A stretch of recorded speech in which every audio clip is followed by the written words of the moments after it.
Welcome to Cannabis Crusader Day. It's getting close to 420. That special time of every day where we imbibe in our favorite magical vapors. This is a day where we're talking about Cannabis Crusaders. People that have gotten us this far and been fighting and fighting despite great odds to try to get us the right to use the safest, most beneficial plant on the planet. We sure shouldn't have to fight for this, but we have been. And it's been going on for a very long time. So I want to introduce you to a fellow who's been fighting this for over 20 years. He's not only an activist, but he's one of the afflicted. He's an activist not necessarily by choice, but because that's just the cards that nature dealt him. And he had to fight for his rights and the rights of other disabled people. And he's been doing that, and he's been doing a fine job of that for a very long time. Please give it up for Brian Carlisle. Yoda! Hey!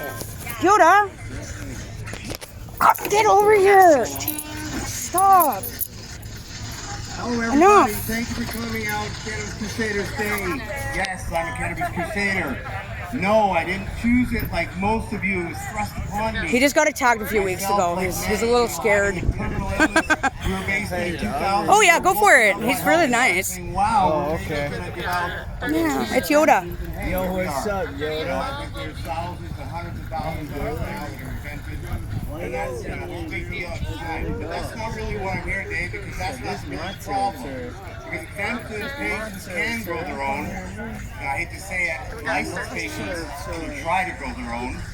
But the reality is the system is just a failure and a sabotage against people who really should be able to grow their own. And cannabis is something that we should all be able to grow their own.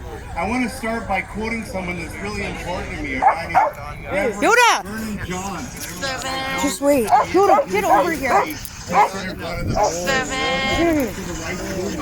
No, I'm trying to film. Oh my gosh.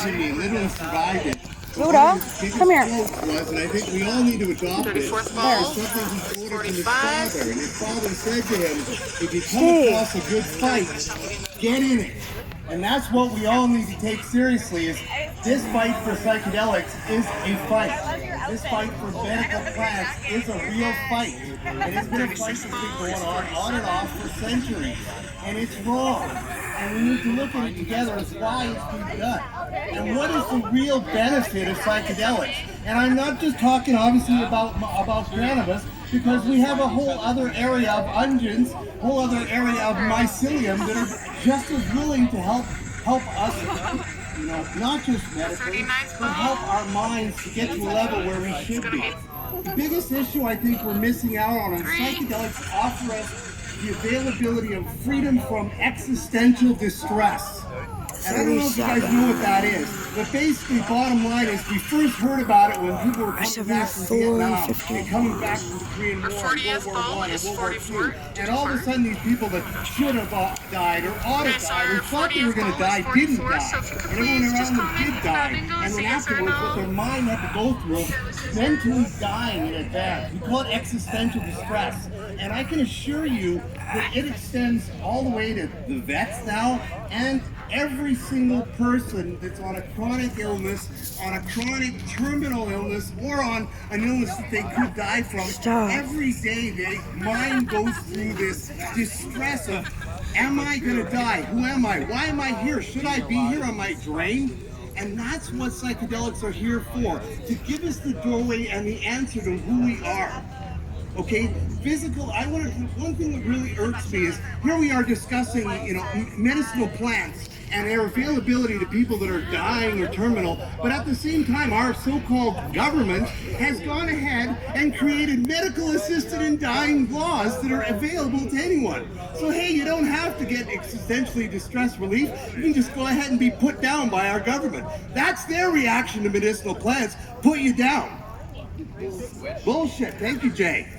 My reaction is, psychedelic psilocybin's path to recognizing our worth, our right to be, and some semblance of meaning in our lives, to be okay with that meaning, at least for the moment, and as those seconds pass.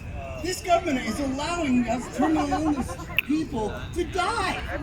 That's okay. We have a law, Medical Assisted in Dying Act. It's been made law. But we don't have a Disabled Canadians Act. We don't have an actual act for medical plants for real dying people or terminal people. We don't even have access to all these analogs that aren't even legal that could be used to help 1 million disabled and depressed people. Why not? Political crap. All right? I say we want medical access to all psychedelics. Thank you. We want access to all medical psychedelic plants. Can I hear you? We want psilocybin psychedelics and high-dose cannabis, and we don't want any more psychedelic stigma. Stigma is going to continue until we decide in our minds we will no longer accept it. Period. I've decided that. And I've given up all the stupid careers and all the schooling I did because it meant nothing. Because in reality, they just want to put down people that really want to see health. They would have put Joseph Salk in jail. They would have put Patrick Benning in jail.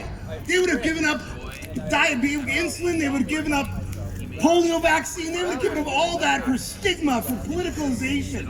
Thank God for penicillium, or we'd all be dead. Thank God for mycelium for giving us penicillium. I profess to you now, if you haven't found a reason to die, you haven't found a reason to live. Ladies and gentlemen, I'm going to say one thing.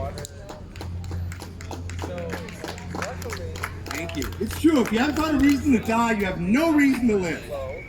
I'm going to say one thing. I want to call Dr. Paul Stamets. I'm going to decompose. You're going to decompose. We're all going to die. But we're going to end up one day all together again in the Mycoverse. Thank you. God bless. Have a great day.